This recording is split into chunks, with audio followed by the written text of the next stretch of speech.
it's Jimmy. Welcome to my channel. Today we're here to talk about chapter 3 of the book, The Highly Sensitive Person. Please excuse me today. I had about 4 hours sleep total, so I'm just exhausted, but I can't sleep. So it was just a rough night, but I'm happy to be able to focus on something, which is this today, and it's just so helpful. And even going through this book has been helping my sleep because I'm taking care of my highly sensitive nervous system. Thank you so much for the messages that I have been getting. I know a lot of people don't like to comment on this public platform, and that's fine. I welcome any and all messages and comments, but a lot of you have been messaging me privately, and it is so encouraging and so uplifting when I get those messages. That's what keeps me going. I really appreciate that, and thank you so much for giving me your feedback in that way. I really appreciate it, and I'm glad that people are getting something out of this.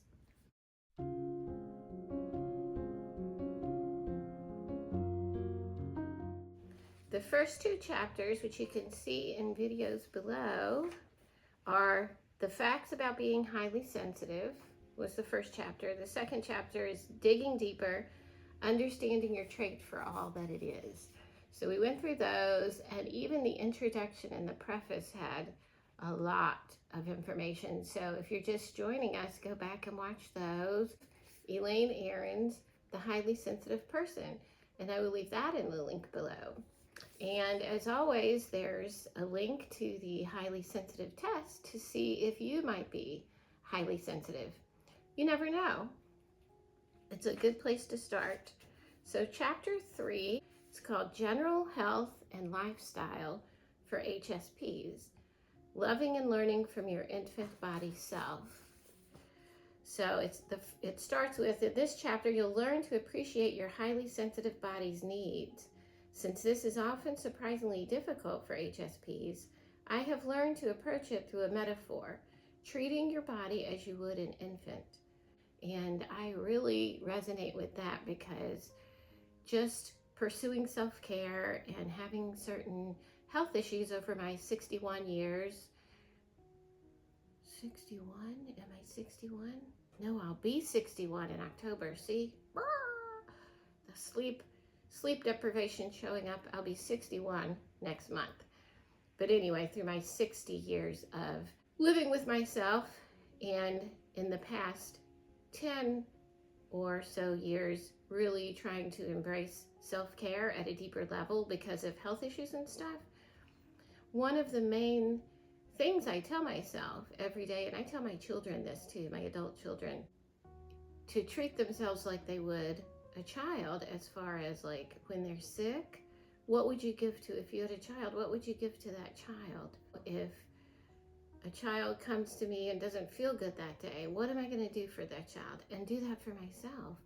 If a child is tired and cranky and just crying in the grocery store, he's probably tired, maybe hungry.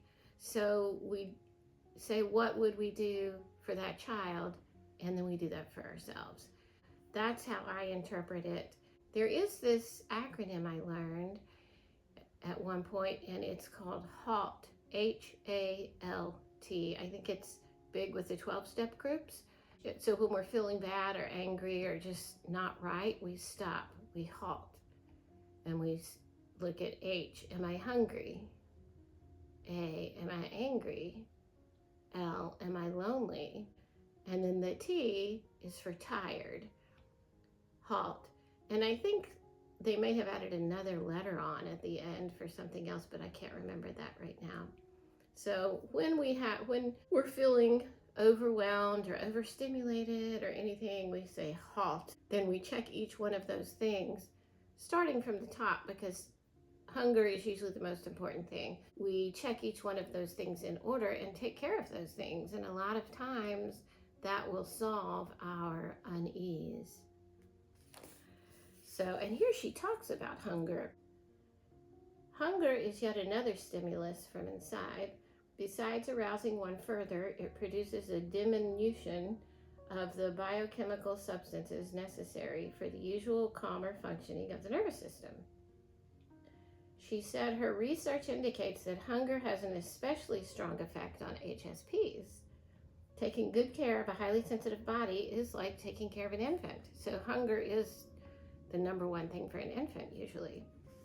Think of what the infant and the body have in common.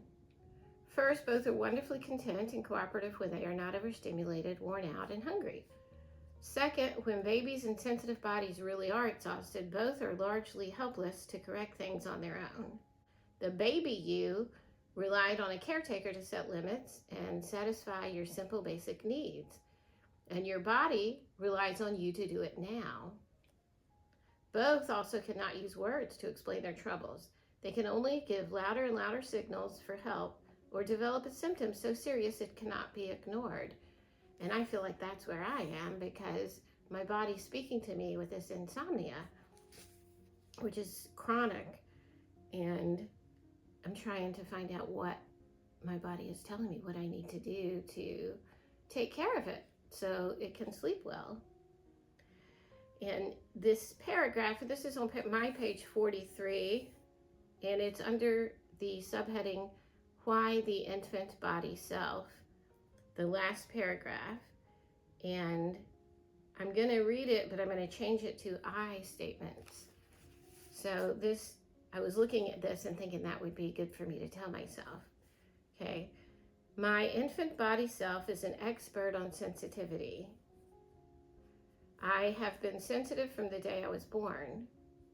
I know what was hardest then and what is hard now. I know what I lacked, what I learned from my parents and other caretakers about how to treat me, what I need now, and how I can take care of myself in the future. By starting here, I make use of the old adage, well begun is half done. So, changed it to I statements to make it more personal. I guess it could also be my statements, like, my infant body self is an expert on sensitivity. She has been sensitive from the day I was born. She knows what was hardest then and what is hard now. She knows what I lacked, what I learned from my parents and other caretakers about how to treat her, what she needs now, and how I can take care of her in the future. So I don't know, that just helped me when I make it personal like that. So in other words, we know what we need if we get quiet enough and learn it and then do it. So we know deep inside what we need. All right, you and your caretaker. Says about half or a little more than half of all infants are raised by adequate parents, and thus become what is called securely attached children. The term is taken from biology. All newborn primates hang on to mom, and most moms want their infants to hang on securely. As the infant gets a little older, when feeling safe, he or she can begin to explore and try to do things independently. The mother will feel pleased about that, watchful and ready if there is trouble, but otherwise glad that her little one is growing up. But there will still be a kind of invisible attachment. The moment there is danger, their bodies will reunite and become attached again, secure. Now and then, for various reasons, usually having to do with how the mother or father was raised, a primary caretaker may give one of two other messages, creating an insecure attachment. One is that the world is so awful, or the caretaker is so preoccupied or vulnerable that the infant must hang on very, very tight. The child does not dare to explore very much. I think this was me. Maybe the caretaker does not want exploring or would leave the infant behind if he or she did not hang on. These babies are said to be anxious about or preoccupied with their attachment to their caretaker. I don't know if that was me or not. I'm going to read the next one and see. The other message an infant may receive is that the caretaker is dangerous and ought to be avoided, or values more highly a child who is minimal trouble and very independent. Perhaps the caretaker is too stressed to care for a child. I think it all applies to me. I was given the message that, I was a good child, which is good. But it was because I was minimal trouble. I stayed out of everybody's way. I was invisible. I just was sure not to cause any trouble. I would scan the environment, and if I needed to, I'd go hide in the corner, and I would just stay out of everything. And I wouldn't say anything back, when other people were getting in trouble for talking back, everything. I would just be quiet, and that's how I dealt with my childhood. All right, but for the other kind, I guess we all have a little bit of both of them in us, but this one says, there are those who at times in anger or desperation, even want the infant to disappear or die. In that case, the infant will do best to not be attached at all. Such infants are said to be avoidant. Sorry about that loud car. She goes on to say that the highly sensitive children who did not have long-term arousal or unfamiliar situations were the ones with responsive caretakers and mothers with whom they had secure relationships. So HSPs who grew up feeling securely attached knew that you had good resources and could handle overstimulation fairly well, and eventually learned to do for yourself what your good caretakers have been doing for you. Meanwhile, your body was learning not to respond as if threatened by each new experience. Here's something that stuck out to me. About half of you had parents who were less than ideal. It is painful to think about, but we'll take up this issue slowly, returning to it several times later. But you do need to face what you may have missed. Having an inadequate parent had to have more of an impact because you were sensitive. You needed understanding, not special problems. Those of you with an insecure childhood also need to face it so that you can be more patient with yourself. It's not whining. It's not, oh, poor me, I had a bad childhood. It's not that at all. It's, we need to face things. We cannot heal what we don't acknowledge. So you don't want to live there for the rest of your life, but you do want to go there and heal from it. Most important, you need to know what was not done so you can be a different sort of parent to your infant body. Chances are that you are not taking good care of yourself, either neglecting your body or being too overprotective and fussy.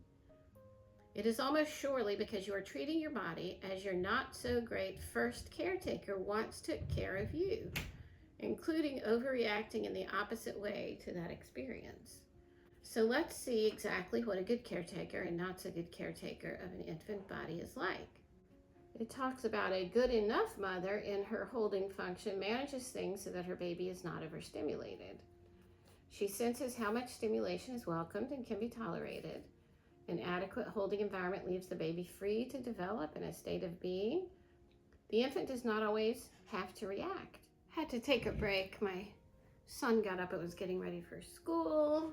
He's in college, but he makes a lot of noise, and I like to talk to him in the morning. You know how it is when they get older. You just want to spend more time, any time that they're available for me to talk with. I love to just have those conversations with them. I feel like no matter what age you are, you can benefit from your parents' nurturing care, and like we're talking about here in this book, we can give that nurturing to ourselves. We can reparent ourselves. And so I want to give him that nurturing too. And I even set up puzzles, like we have jigsaw puzzles on the table in the living room, because he loves puzzles. So that lures him downstairs, and he'll come and sit and do puzzles while I'm doing something else, and we have the best discussions then, and it's just another way to connect. So even though I love my solitude and love being alone and crave that, that solitude, I want to nurture those relationships with my adult children and keep those current and fresh. We have some really, really good discussions, and I love the adults that they're becoming. So anyway, where were we? Okay. I did say this because I remember it now. The other message an infant may receive is that the caretaker is dangerous and ought to be avoided, or values more highly a child who is minimal trouble and very independent. Perhaps the caretaker is too stressed to care for a child. And that was a lot with me growing up by a single parent who was too stressed, always stressed. You know, she had no financial help, no alimony, and, you know, had to provide for us all on her own on a secretary's salary. So, I mean, I feel like we never starved. You know, we would have to have like crackers and peanut butter for breakfast sometimes. And most of the time I didn't even eat breakfast because I would get up, get myself dressed, and get on the bus before my mother even turned over on her bed. So a lot of times I just didn't eat breakfast. But I feel like we had adequate food, and, you know, so it wasn't that, you know, a lot of it I think was more emotional neglect, which is a whole nother thing, but it all ties together. She was very stressed trying to take care of 3 kids at a young age with no financial help. So she was, you know, focused on trying to get her own life together. We had to just kind of figure things out on our own most of the time. Okay, it says, sticking to whichever plan works to be secure, anxious, or avoidant protects against making dangerous mistakes. And a lot of these are what they call survival skills. We learned certain survival skills as children that worked for us then, like for me, being invisible. But then it becomes part of our being. It becomes a part of who we are and how we act every day. And then when we become adults, we still have those same things that we do. You know, like I tend to want to avoid people. I tend to want to go away by myself. So the survival skills that we had as children, which helped then, are not helpful now. So those are some of the things that it's good for us to look at and see what's not working for us anymore. What do we have that seems like a part of who we are that was actually a survival skill, but is not working for us anymore? So that's good to look at those things. All right, and I like when it says about we are probably treating our bodies as our not so great first caretaker once took care of us, including overreacting in the opposite way to that experience. So, you know, some children experienced neglect, or just that it wasn't important how they felt, or some experienced overprotection, fussing over him too much. So either one of those extremes is just as damaging. It says a good enough mother manages things so that her baby is not overstimulated. And so in my case, I was overstimulated all the time because of all the chaos and fighting and arguing and, you know, people always being upset, yelling at each other, crying. There was just so much emotional turmoil all the time. I mean, I would have to go and comfort other people from a very young age. But babies can also be overstimulated when the mother it talks somewhere about this in the book, I don't remember where, but also just as damaging is when a mother is overprotective and overstimulates the baby by being too intrusive, not giving the baby or the child enough space to explore and be themselves, but just always, you know, I got to teach you this, I got to teach you this. And, you know, being constantly always there it says in this book somewhere, I hope I can find it, that is actually more damaging than, you know, than a little bit of neglect. You know, obviously not neglect of your basic needs like food and shelter, but sometimes the over-intrusive parent is more damaging because the child never has a chance to figure out who they are, what they like, and be themselves. It's like the mother's always directing them.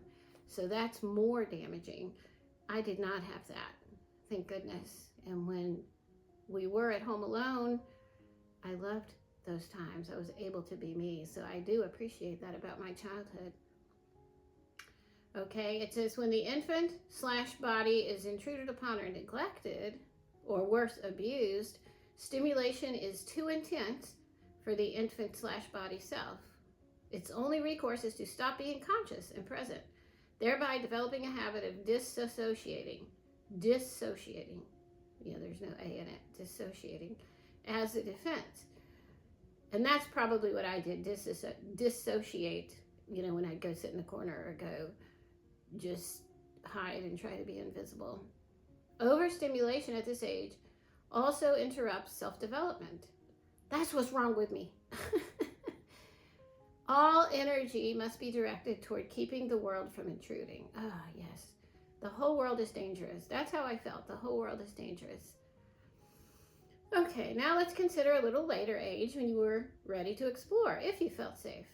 This equates with those times now when your body is ready to explore and be out in the world if it feels safe.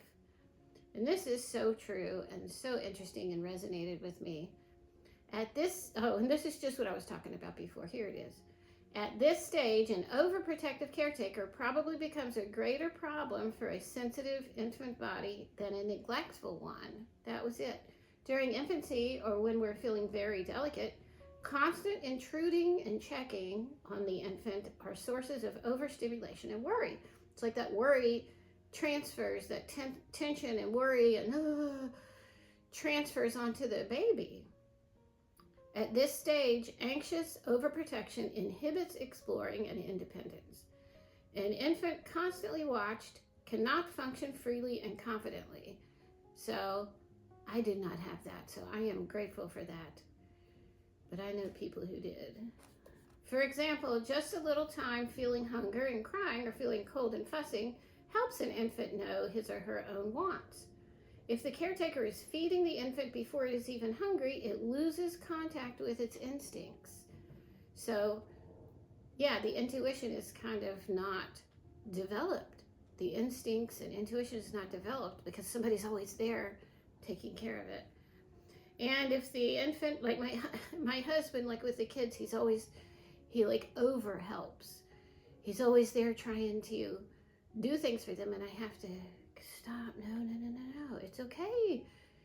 If their car is on empty and they need gas, maybe a little reminder or not, they'll figure it out. And this way they'll know that from now on they need to check their gas. We don't need to go fill up their car every time it gets low, because he'll do stuff like that. Another thing is like the children with their alarms, like whenever they needed to get up at a certain time from the time they were 10 or 11 and on, if they needed to get up, they had an alarm clock, and I would tell them, you need to set your alarm and get up. And I would not wake them up, unless it's something really, really important. But, I would let them be in charge of it. My son, one of them, when he first started community college as part of his high school, he did high school at the college, so he graduated with an associate's degree. He graduated high school with an associate's degree as part of that program. But it was up to him to get himself up and get himself there. And his alarm didn't go off one day, and he didn't make it. And he was a little upset. And I was like, well, and I could have woken him up. I could have. But I tell you, after that, it never happened again. And they always have been super good at getting themselves up. Even if they had to get up at 5 or 6, they do it themselves. They get their breakfast. They have their clothes ready, because I didn't do it for them on purpose. Because sometimes I think when parents do so much for their children like that, it's more for the parent. So so that we can feel good about what we're doing. But we have to think about what's best for the child, not how it makes us feel, but what is best to teach this child, what is best for their future, what's going to teach them the best lesson for their future. So yeah, it's over protection and doing too much for people is more damaging than not. They lose contact with their instincts, like Dr. Aron says. If the infant body is kept from exploring, it does not get used to the world. The caretaker is reinforcing the impression that the world is threatening and that the infant cannot survive out there. There are no opportunities to avoid, manage, or endure over-arousal. Everything remains unfamiliar and over-arousing. All right? I just feel like when parents are so overprotective, it's more about because it makes them feel good, not about what's best for the child. So it's good to change that, to reframe that. All right, if this is your style with your infant body, you may want to think back to its source. Perhaps you had an overprotective, needy caretaker who really wanted a child very dependent and never able to leave. Or the caretaker's own sense of strength or self-worth was bolstered by being stronger and so needed. It says such a caretaker was tuned into her or his own needs, not yours. And I'm sure, 99.9% of the time it's not intentional. It's just our caretakers, had their own issues from their own childhoods. Generational things passed down. The point of all this is that how others took care of you as an infant has very much shaped how you take care of your body now. I think that's the biggest point of this whole chapter. I'll read that again. The point of all this is that how others took care of you as an infant/body has very much shaped how you take care of your infant body now. So if we look at that and examine that, we can see, I tend to neglect my body a lot. I'll start doing something and be so involved and focused on something that I forget to eat. And then I'll even take it longer. Let me just finish this. I don't need to eat right now. And I'll get weak and shaky. And I still will push myself more before I break down and eat. And, where did I get that from? And so it's good to look and see so that we can heal the root of why we do those damaging practices. And then it says, stop and take some time to think about your infant body's first caretaker and the similarities between that early caretaking and how you care for yourself now. And being out too much or in too much. And that we have to listen to ourselves if we're the type of person that wants to be inside too much, in our own space too much and not out enough. Or we could be the type of person who needs to be out all the time and don't take enough time to nurture our solitude and our inner space. And I think that changes with age, because in my teens and 20s, I was out all the time. I never stayed home. It's like I had to always go out. I always was seeking something outside of myself to bring me peace. I didn't look in. Now I'm the opposite. Now I find great peace in solitude. That's when I feel most happy and most relaxed, and I have a very rich, active inner life, and I never get bored. Here it talks about, if the root of being in too much is a belief that the infant body is defective, the root of being out too much is equally negative. It suggests that you love the child so little that you are willing to neglect and abuse it. It says the infant body rebels under all this pressure, signaling its distress.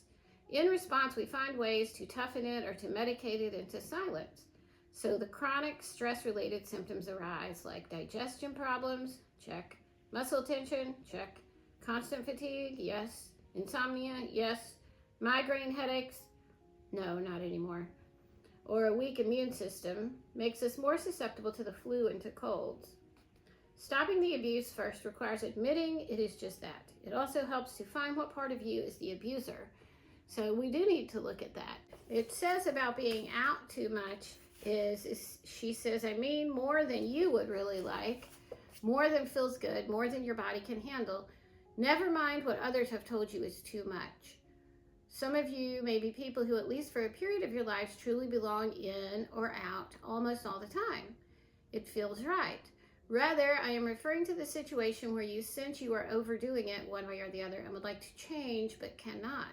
But we need to look at ourselves not look at what society tells us is right for us. I mean, I have well-meaning people tell me, you need to go out more. You need to call up friends and go to lunch once a week. And you need to get out there and go have fun with people, go to a party, do whatever.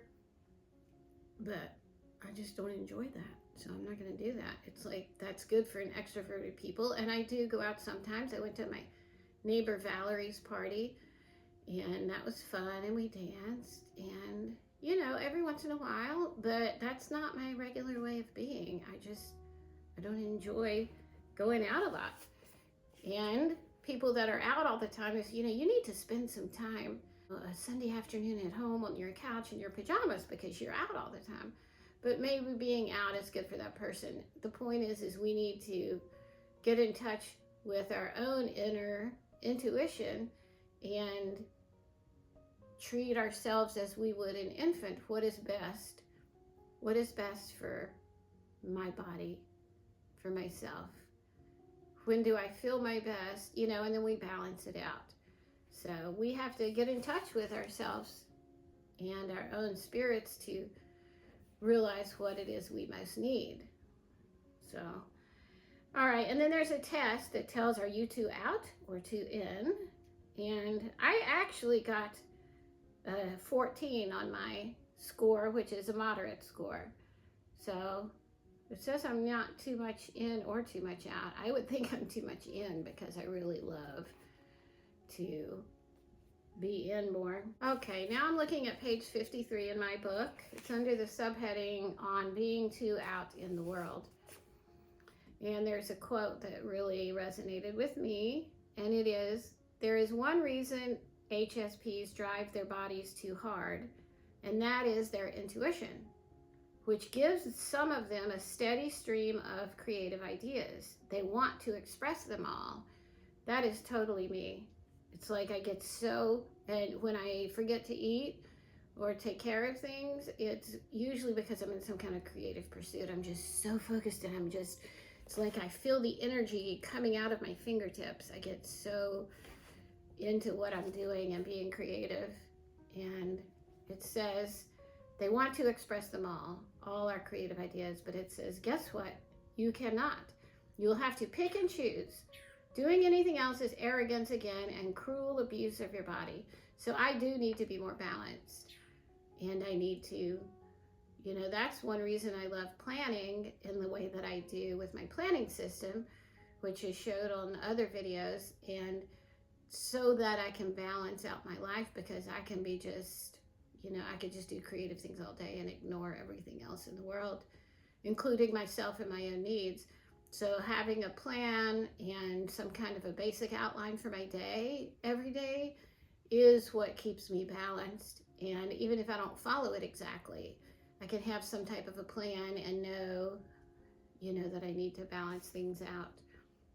We are forced to make choices and set priorities, but being very conscientious, HSPs often put themselves last, or at least we give ourselves no more time off or opportunity to learn new skills than anyone else. In fact, however, we need more.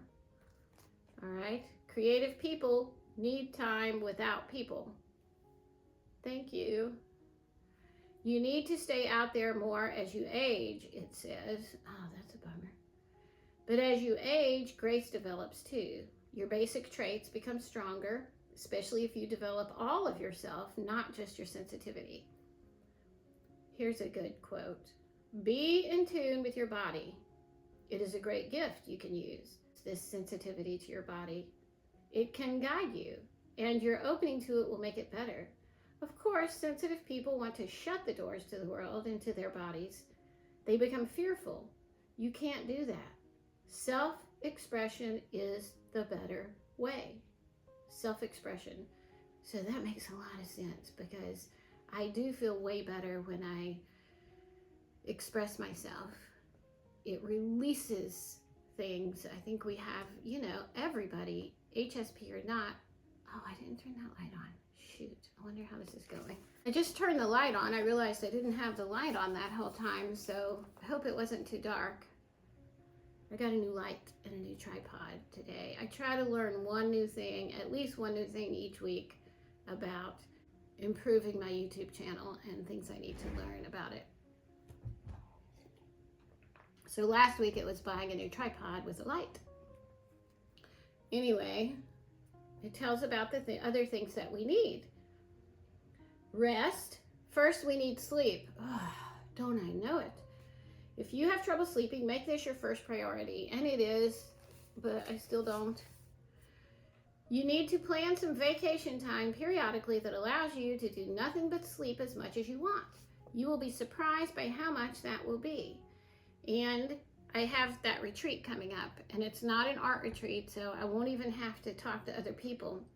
It's at a retreat center in the woods, and I have rented a hermitage, which is like a one-room cabin. Well, it's not just one room, but it's like a small cabin on the edge of the woods near the foothills of some mountains, and it has, like, you know, a bed, little sitting area, a screened-in porch which overlooks the woods, and it's at a retreat center. Like I said, all the meals are included, so you just walk down to the main retreat center and have your meals, 3 meals that they cook, you know, with the other people in there, and go back to your hermitage. And then there's trails all through the woods. There's a chapel, meditation room. I just cannot wait. I can't wait, and that is going to be so healing for me. And that's what it says I need. So I love it. I can't wait. It says we need to respect our natural rhythms and retire when we first become sleepy. That's my first priority, is trying to get a better night's sleep. HSPs sometimes do better if they promise themselves to stay in bed for 9 hours with their eyes closed without worrying if they are actually sleeping. So that's what I tried to do last night, because I was reading this yesterday. You know, I usually sleep 3 or 4 hours, and then I wake up and I'm wide awake, and I'm not worried about things a lot of the time. I'm just awake. And, you know, so I try not to look at the clock and, you know, work on my breathing and try to go back to sleep. It's hard. There she is. Say hi, everybody. I'm Molly. I always look sick, but I'm not. So it's talking about rest. We can't play until all the details of our work are done, but that can make it difficult to relax and have fun. That's true. The infant body wants play, and play creates endorphins and all the other good changes that undo stress. And that's another reason that I like playing with my planner stuff. For me, that's play. Putting stickers down and washi tape and writing and drawing. I love all that stuff. That's playtime for me. It says if you are depressed, overly emotional in other ways, not sleeping, or showing other signs of being out of balance, force yourself to plan more play. Force yourself to plan more play. We teach best what we most need to learn. I love that quote by Richard Bach. I read that quote in my early 20s. He wrote Jonathan Livingston Seagull too, but I love that quote. We teach best what we most need to learn. Force yourself to plan more play. But what is fun? This is good. Be careful not to let the non-HSPs in your world define that for you. For many HSPs, fun is reading a good book or gardening a little bit at their own pace, or a quiet meal at home, prepared and eaten slowly. Okay, you're getting on my nerves. Oh, I love you. Why don't you go sit in the window, sweetie? Go sit in the window. In particular, squeezing in a dozen activities by noon may not be your idea of fun at all. No, it is not. So always plan a way to bail out. If you are with someone, be sure to warn them ahead of time so that they will not feel insulted or hurt when you drop out. And that is so true. Squeezing all kinds of activities in is not my idea of fun. All right, besides sleep and recreation, HSPs also need plenty of downtime just for unwinding and thinking over the day.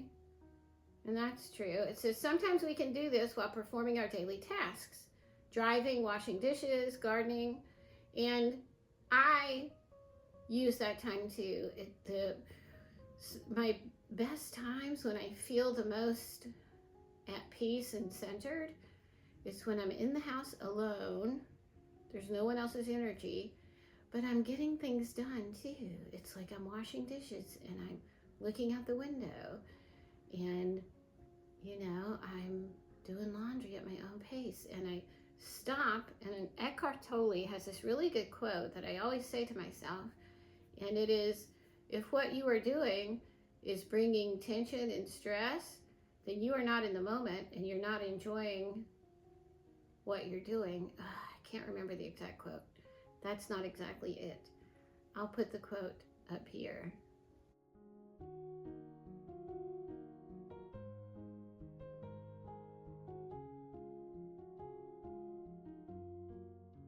So if I'm doing any of those just mundane activities and I feel myself stressed or rushed, like, okay, let me quick do these dishes so I can get on to the next thing, then I know I'm not in the moment. So self-awareness is key. So I try to think, why am I so stressed? I'm walking from the kitchen to the laundry room. There's no need to be stressed. Here I am. I'm doing this. I feel good. It's a good day. I don't need to be stressed.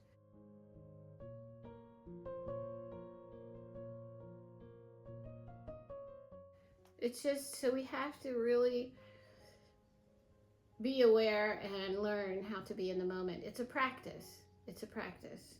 And then it says, another form of rest, perhaps the most essential, is transcendence, rising above it all, usually in the form of meditation, contemplation, or prayer. And that is a biggie for me. If I neglect my spirituality, I feel it all day long. Usually what I try to do is when I sit down with my tea and my breakfast at the table in the morning, I have my spiritual text there, whichever one I'm reading at the time, and my journal, and I have at least that much of a spiritual time.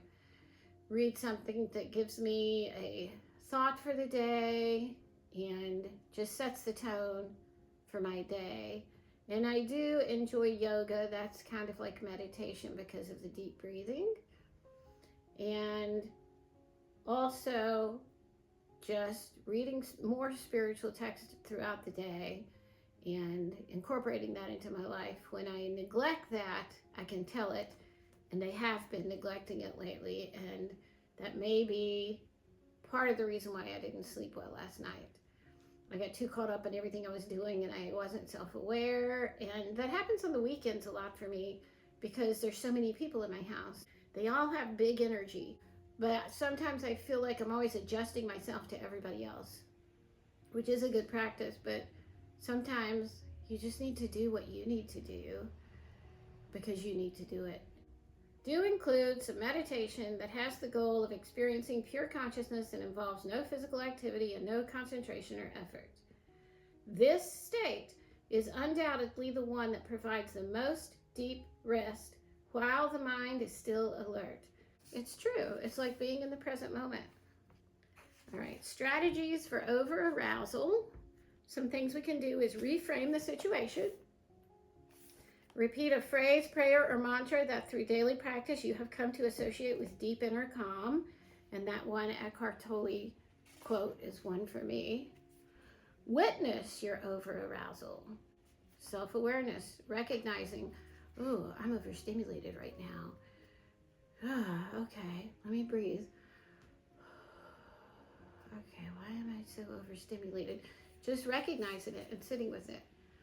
Love the situation and love your over-arousal. And by loving it, I think it means like nurturing it and, like you would a baby, take care of it and love it, not be mad at it and try to push it away, but embrace it and nurture it. An expanded, loving mind, one that is open to the whole universe, is the opposite of a tightly constricted, over-aroused mind. If you cannot love the situation, it is vitally important and even more essential that you love yourself in your state of not being able to love the situation. So it comes down to self-acceptance, I believe. Okay, physical strategies for dealing with overstimulation. Get out of the situation. Close your eyes to shut out some of the stimulation. Take frequent breaks. Go out of doors. I do that a lot. I go out of doors. If it gets overstimulating in my house, and it's not a negative overstimulation, it's just, testosterone. I have 3 grown men living in my house that are here for the majority of the time. There's just a lot of that male tense testosterone energy, and so a lot of times I just have to go. They'll be talking and they're yelling at each other, but they don't even realize it, and they have big booming voices, and they're loud and they're messy, and I know that's a stereotype. Not all males are like that, but mine are. So I go out of doors. I go out and start playing in my garden. I go fill up the bird baths. I take a walk by the lake. The weather's nice and there's no mosquitoes. I'll take my book and a cup of tea and go sit on the back deck. And then use water to take the stress away. So a bath, a shower, a swim if it's in the summer. Take a walk. Calm your breathing. That's like the number one thing that helps me. Coming back to my breath. Adjust your posture to be more relaxed and confident. When you realize if our shoulders are all tensed up. Oh, it just cracked. And move. So yoga, that's loving movement for me. And smile softly. And this is good right here. I love this quote. It is crucial to hold yourself and move in the manner you want to feel. So if you want to feel confident, stand confidently. That makes a lot of sense. Boundaries. A lot about boundaries. And the infant body's message. So here's some of the messages that our bodies may give us, and also infants had. Please don't make me handle more than I can. I'm helpless when you do this, and I hurt all over. Please, please protect me. These are things we need to tell ourselves to help ourselves. 2, I was born this way and I can't change. I know you sometimes think something's awful must have made me this way, or at least made me worse, but that ought to give you even more sympathy for me, because either way, I can't help it. Either way, don't blame me for how I am. So that's important for us to tell ourselves. 3, what I am is wonderful. I let you sense and feel so much more deeply. I'm really one of the best things about you. That's funny. Number 4, check in on me often and take care of me right at that moment if you possibly can. Then when you can't, I can trust that you're at least trying, and I won't have long to wait. So again, we're telling these things to ourselves. If you must make me wait for my rest, please ask me nicely if it's okay.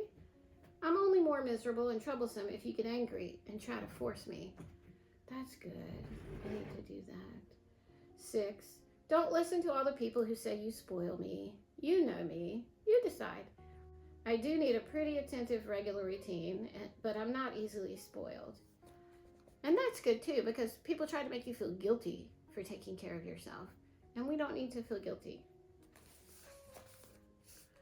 When I'm exhausted, I need sleep, even when I seem totally wide awake. Ugh, yes. A regular schedule and a calm routine before bed are important to me. Otherwise, I'll lie awake in bed and all stirred up for hours. I need a lot of time in bed, even if I'm lying awake. I may need it in the middle of the day too. Please let me have it. Number 8, get to know me better. For example, noisy restaurants seem silly to me. How can anybody eat in them? I have a lot of feelings about such things. And that's so true. I cannot stand noisy restaurants. It's like I can't eat, can't relax enough to eat. I feel like all discombobulated. Number 9, keep my toys simple and my life uncomplicated. Don't take me to more than one party in a week. One party in a week.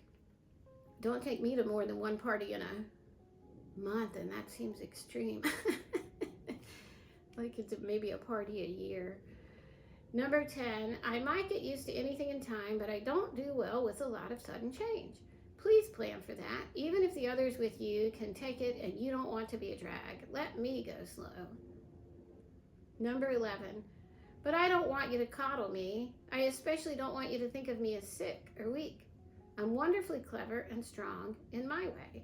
I certainly don't want you hovering over me, worried about me all day, or making a lot of excuses for me. I don't want to be seen as a nuisance to you or to others. Above all, I count on you, the grown-up, to figure out how to do all of this.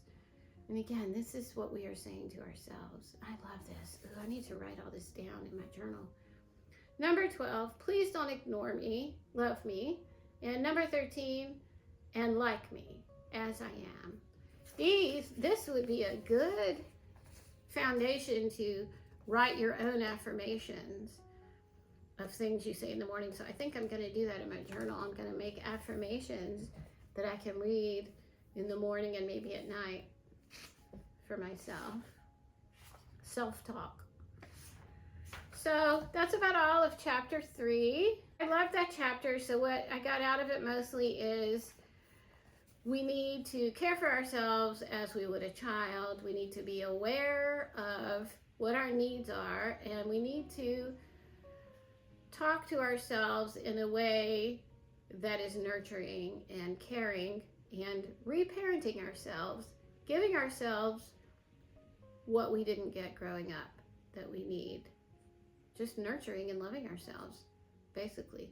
And I appreciate you listening to this video. So again, take the test if you haven't, and thank you so much for watching. Leave me your comments, whether publicly or privately. Bye. Don't forget to embrace your gift.